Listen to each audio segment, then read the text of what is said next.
CEFALU is a well-known popular city in Sicily. It was built right at the sea, at the bottom of a rock of about 300 meters.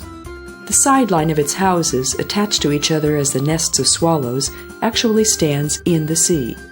So swimmers may have the interesting impression that they're bathing in the yard of an old block of flats, something which can be experienced in one or two towns in Croatia. In the Sicilian heat, a refreshing drink is advised even for those who came here only to see the sights of the city.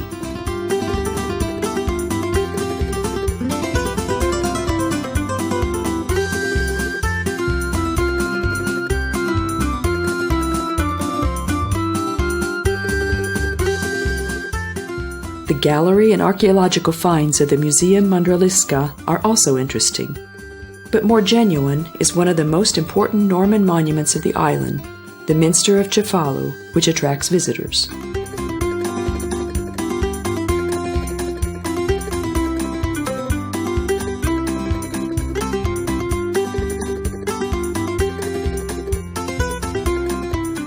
The church with two huge towers can be seen from afar, and it takes little time to get to it among the old houses of Corso Ruggiero.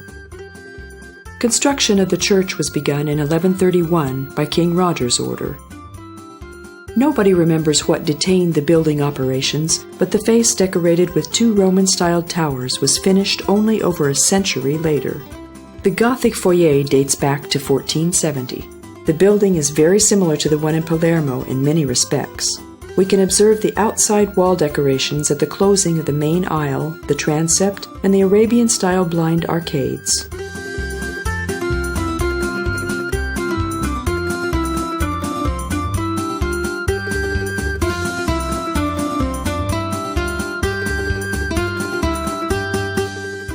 The interior of the church seems larger than it actually is. The carpenter-coupled roof of the ceiling makes the interior look bigger. Marble and granite columns hold the main aisle. There's a font in the side aisle, an episcopal throne on the right, and a king's throne on the left. The mosaics of the apse date back to 1148, so they're older than those in Palermo and Monreale.